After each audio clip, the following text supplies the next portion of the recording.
So I've been asked about the LEDs that are featuring in some of my videos, and as I replied in the comment, it's a little bit more complicated than just saying what brand they are. The reason for that is these are just generic LEDs that I've managed to get working in HomeKit. So first thing I'll do is just give you a run through in terms of what the equipment is. So essentially all it is AC adapter. This one is a 12 volt 10 amp adapter. Let me just get that in focus. That, obviously this end is plugged into the wall. This is a UK 3-pin one, and then you've got your little connector there. That then connects into one of these. These, if you have a check on eBay, Amazon, AliExpress, you'll be able to find these. They vary in price from as little as £3 up to about, say, £8 to £10 on Amazon.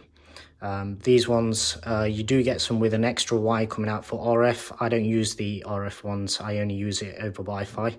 So essentially all it is 4-pin, power, green, red, blue. And then this side goes into your power connection. So essentially all that happens is that plugs into there. And then the final thing is the LED strip itself. So as I said, these are just generic strips that I've bought. These ones come in 5 meters. This particular one, I believe, is 30 LEDs per meter, but I'd actually recommend if you search for the 60 LEDs per meter. So I think it comes to 300 LEDs over the 5 meters. They're the ones that I've actually got behind there, and it just gives off a more equal glow rather than these ones. These ones, it'll be a bit more noticeable in terms of seeing the individual spotlights if it's close to the surface, whereas with those ones, because they're condensed a lot more, you don't actually, you see a little bit just there. I can see it by eye anyway. I'm not sure if, yeah, I think it just does just about come up on camera where you can just about see a few rays from the actual LEDs. On these ones, it'll be a lot more pronounced than it will on those ones.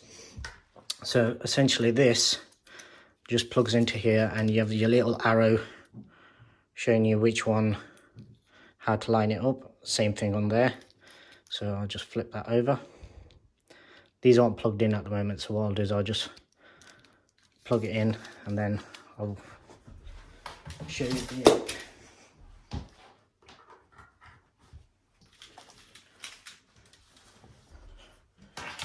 right. So that's all set up now.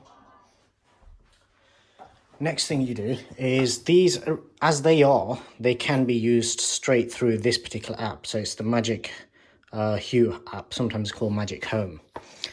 And what should happen, I just need to turn the power on.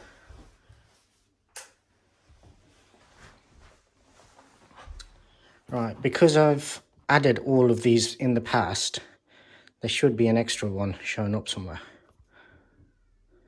Yeah, there you go. So that one wasn't actually active before. So I hit that, and with any luck,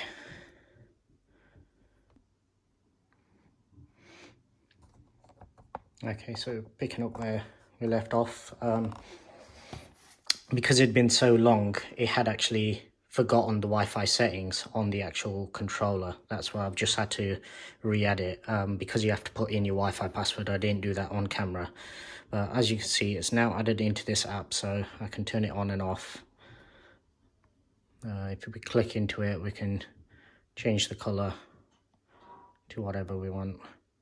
And the colors aren't exact, as you can see, like some of the colors, even though it's wrapped up, it won't make an exact reproduction, but it's good enough to the point where, one, all the main colors, it will be quite saturated. It's only when you get to a differentiating, something like that, where the color that I see there isn't quite what you get on there.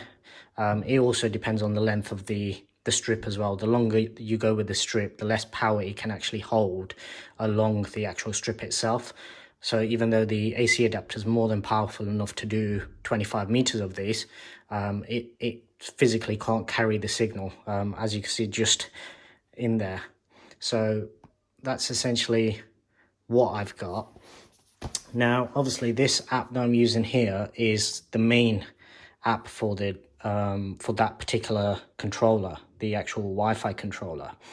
I use it in HomeKit, so what I'll do is I'll make a separate video showing you how I actually get it from that app into HomeKit.